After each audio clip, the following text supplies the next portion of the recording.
السلام علیکم. بسم اللہ الرحمن الرحیم. عن ابی ہریرہ رضی تعالی عنہ قال قال رسول اللہ صلی اللہ علیہ وسلم لا تقوم الساعة حتى تضطرب الياعة نساء دوس على ذي الخلصة وذو الخلصة طاغية دوس التي كانوا يعبدونها في الجاہلیہ. حضرت ابو ہریرہ رضی اللہ عنہ سے مروی ہے کہ اللہ کے رسول صلی اللہ علیہ وسلم نے ارشاد فرمایا، اس وقت تک قیامت قائم نہیں ہوگی حتیٰ کہ دوس قبیلے کی عورتیں کے سرین ذوالخلصہ پر حرکت کریں گے. ذوالخلصہ دوس قبیلے کا بت تھا جس کی وہ جاہلیت میں عبادت کرتے تھے. عن ثوبان رضی اللہ عنہ قال قال رسول اللہ صلی اللہ علیہ وسلم لا تقوم الساعة حتى تلحق قبائل من امتی بالمشرکین وحتى تعبد قبائل من امتی الاوثان. حضرت ثوبان رضی اللہ عنہ سے مروی ہے کہ اللہ کے رسول صلی اللہ علیہ وسلم نے ارشاد فرمایا، قیامت اس وقت تک قائم نہیں ہوگی جب تک کہ میری امت کے قبائل مشرکین کے ساتھ نہ مل جائیں اور جب تک کہ میری امت کے قبائل بتوں کی عبادت نہ کرنے لگیں. بی بی عائشہ رضی اللہ عنہا فرماتی ہیں کہ میں نے اللہ کے رسول صلی اللہ علیہ وسلم سے سنا ہے کہ دن اور رات ختم نہیں ہوں گے حتیٰ کہ لات اور عزا کی پرستش کی جائے گی. بی بی عائشہ رضی اللہ عنہا فرماتی ہیں کہ میں نے کہا، یا رسول اللہ، میں تو سمجھتی تھی کہ اس آیت کے نزول کے بعد دین مکمل ہو جائے گا اور شرک کی گنجائش نہیں رہے گی. اس ذات باری تعالیٰ نے اپنے رسول کو ہدایت اور دین حق کے ساتھ مبعوث فرمایا ہے تاکہ وہ اسے ہر دین پر غالب کر دے، اگرچہ یہ بات مشرکین کو ناگوار گزرے. حضور سورہ الصف آیت نمبر 9. ترجمہ: حضور صلی اللہ علیہ وسلم نے فرمایا، جب تک اللہ چاہے گا دین سربلند رہے گا. پھر اللہ تعالیٰ ایک پاکیزہ ہوا بھیجیں گے جو ہر اس شخص کی روح قبض کر لے گی جس کے دل میں رائی برابر بھی ایمان ہوگا. پھر وہ لوگ رہ جائیں گے جن میں کوئی خیر نہیں ہوگی اور اپنے کافر آباء و اجداد کے دین کی طرف لوٹ جائیں گے. حضرت ابو ہریرہ رضی اللہ عنہ فرماتے ہیں کہ اللہ کے رسول صلی اللہ علیہ وسلم نے ارشاد فرمایا، ہر نبی کی ایک دعا لازمی قبول ہوتی ہے اور ہر نبی نے اپنی دعا دنیا میں جلدی کر لی، جبکہ میں نے اپنی دعا کو اپنی امت کے لیے روز قیامت کے لیے محفوظ کر رکھا ہے اور میری دعا انشاءاللہ میری امت کے ہر اس فرد کے حق میں قبول ہوگی جو اس حالت میں فوت ہوا کہ اللہ کے ساتھ کسی کو شریک نہیں بناتا تھا.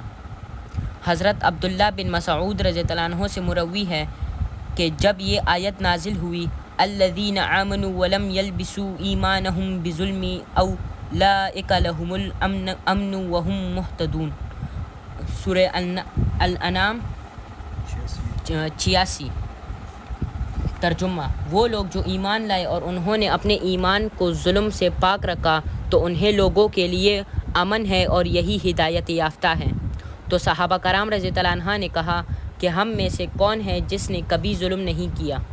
تو اللہ تعالیٰ نے اس ظلم کی وضاحت میں یہ آیت نازل فرما دی، ان الشرک لظلم عظیم، بے شک شرک ظلم عظیم ہے.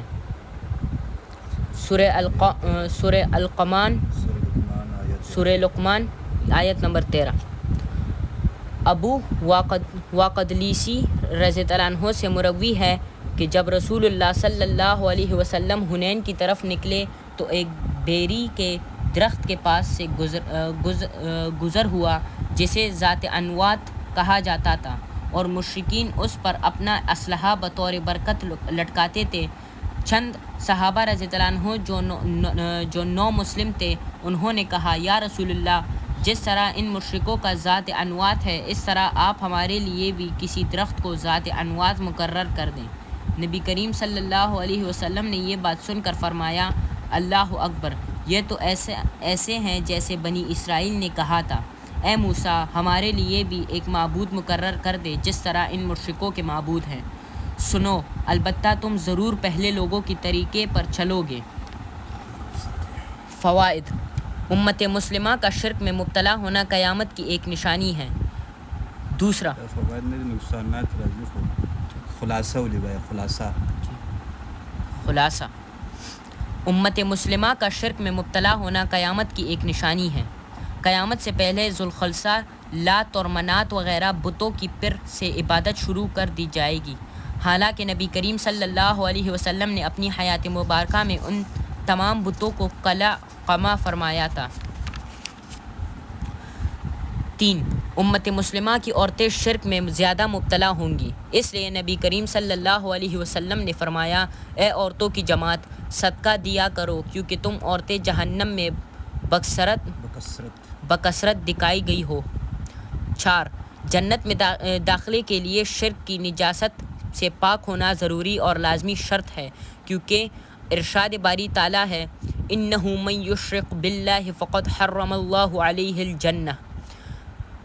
سورہ المائدہ آیت نمبر 72۔ بے شک جس نے اللہ کے ساتھ شرک کیا اس پر جنت حرام کر دی گئی ہے۔ 5. نبی کریم صلی اللہ علیہ وسلم ہر گناہ گار امتی کی سفارش کریں گے مگر مشرک کی سفارش نہیں کریں گے۔ 6. بعض مسلمان قبائل اور جماعتیں دین اسلام سے کنارہ کشی کرتے ہوئے مشرکین سے جا ملیں گی اور ان کے ساتھ بتوں کی پرستش کریں گی۔ 7. کچھ لوگ ایک حدیث کے بنا پر یہ اعتراض کرتے ہیں کہ امت مسلمہ شرک میں ہرگز مبتلا نہیں ہو سکتی، اور وہ حدیث یہ ہے، وَاللَّهُ مَا أَخَافُ عَلَيْكُمْ أَن تُشْرَكُوا بَعْدِي وَلَكِنْ أَخَافُ عَلَيْكُمْ أَن تَنَافَسُوا فِيهَا۔ اللہ کی قسم مجھے تمہارے متعلق یہ خدشہ نہیں کہ تم شرک کرو گے، بلکہ یہ خدشہ ضرور ہے کہ تم ایک دوسرے کے مقابلے پر دنیا میں رغبت کرو گے۔ حافظ ابن حجر مذکورہ رضی اللہ عنہ اعتراض حافظ ابن حجر رحمۃ اللہ علیہ حافظ ابن حجر رحمۃ اللہ علیہ مذکورہ اعتراض کا یہ جواب دیتے ہیں، وَأَنْ أَصْحَابَ لَا يَشْرَكُونَ بَعْدَ فَكَانَ ذَلِكَ۔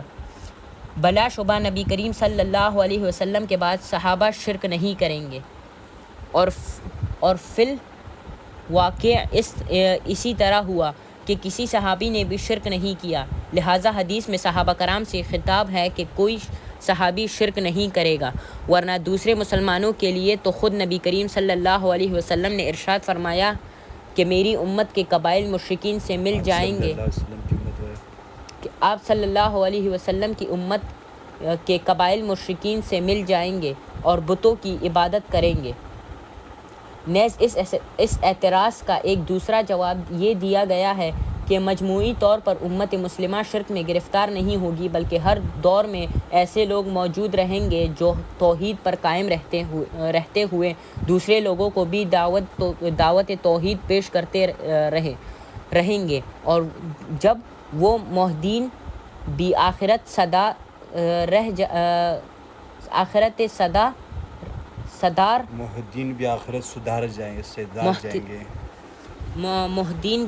سدھار جائیں گے تو بلاتاخر قیامت برپا ہو جائے گی۔ علامہ بدرالدین عینی حنفی رحمۃ اللہ علیہ نے بھی یہی سوال کا جواب اختیار کیا ہے، معنی علی مجموعکم لانا ذالک قد وقع من البعض والعیاذ باللہ تعالی۔ اس حدیث کا مطلب یہ ہے کہ مجموعی طور پر امت مسلمہ شرک کی راہ اختیار نہیں کرے گی، کیونکہ بعض لوگ تو شرک میں واقع ہو چکے ہیں، اللہ شرک سے اپنی پناہ میں رکھے، آمین۔ 8. ذوالخلصہ جنوبی طائف میں مقام زہران میں واقع تھا۔ نبی کریم صلی اللہ علیہ وسلم کی پیشگوئی کے مطابق فی الواقع مسلمان اس کی پرستش کے فتنے میں مبتلا ہو چکے تھے کہ دری اثنا اللہ نے اپنے ایک نیک صالح اور مصلح بندے محمد بن عبد الوہاب کو کھڑا کیا، جس نے عبد العزیز بن محمود محمد بن سعود کے تعاون سے دعوت توحید اور طاقت کے ساتھ اس درگاہ کو اکھاڑ پھینکا اور لوگوں کو شرک سے نجات دی۔ ابھی کچھ چنگاڑیاں باقی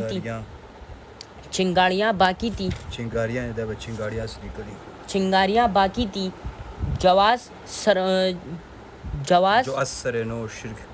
از سر نو شرک کی آگ روشن کرنا چاہتی تھی کہ عبدالعزیز بن عبد الرحمن آل سعود نے اس کا بھی قلعہ قمع فرما دیا۔ 9 دوسرے ممالک کی طرح ملک پاکستان میں بھی شرک کی بیماری طاعون کی طرح ہر طرف پھیل چکی ہے۔ سینکڑوں بلکہ ہزاروں دربار، مزار اور درگاہیں بن چکی ہیں جہاں رکوع و سجود کے ساتھ حج اور طواف تک غیر اللہ کے لیے بجا لائے جاتے ہیں۔ غیر اللہ کے لیے نذریں، نیازیں پیش کی جاتی ہیں، مرادیں اور دعائیں مانگی جاتی ہیں، آتے جاتے گزرتے ہوئے سلامیں پیش کی جاتی ہیں۔ اتنا اللہ کا خوف نہیں جتنا مردوں کا خوف دل میں بٹھایا جاتا ہے، اور ستم برستم یہ کہ حکومت ان کی سرپرستی کرتی ہے، سیکیورٹی کا بندوبست کر کے عبادت کا موقع مہیا کرتی ہے اور بلا محنت ہر سال لاکھوں کروڑوں کی آمدن وصول کرتی ہے۔ اور اگر کوئی مخلص محدث کاروبار شرک کے خلاف حق کی بات کرے تو اسے گستاخ قرار دے کر جیل کی سلاخوں کے پیچھے دھکیل دیا جاتا ہے۔ نعوذ باللہ من ذالک۔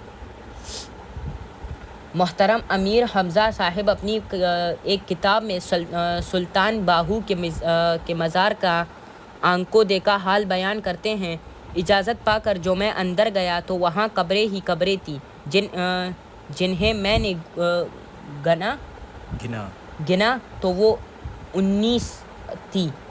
ان قبروں میں سے بعض پر لکڑی کے بت رکھے ہوئے تھے۔ یہ بت بھی خواتین کے تھے۔ ایک بت کی حیت یوں تھی کہ عورت نے بچہ اٹھایا ہوا ہے۔ ایک عورت تھی، اس نے لکڑی کا کھلونا پکڑا، اسے وہ اپنے جسم پر پھیرنے کے بعد اپنے بچوں کے جسم پر پھیرنے لگی۔ مزید رقم تراز ہیں۔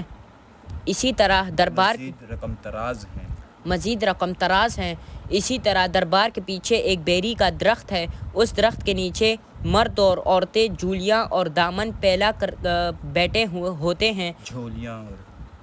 جھولیاں اور دامن پھیلا کر بیٹھے ہوتے ہیں۔ جس کی جھولی میں پتا گر جائے وہ سمجھتا ہے مجھے بیٹی مل گئی۔ جس کے دامن میں پھل لگنے کے موسم میں بیر گر گیا وہ سمجھتا ہے لڑکا مل گیا۔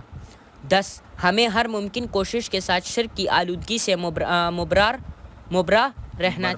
مبرہ رہنا چاہیے تاکہ ہم ان بدبخت لوگوں کی فہرست میں داخل ہونے سے محفوظ ہو جائیں جن پر مذکورہ پیشگوئی صادق آتی ہے اور جو روز قیامت نبی کریم صلی اللہ علیہ وسلم کی شفاعت سے بھی محروم ہو کر اوندے منہ جہنم میں گرائے جائیں گے۔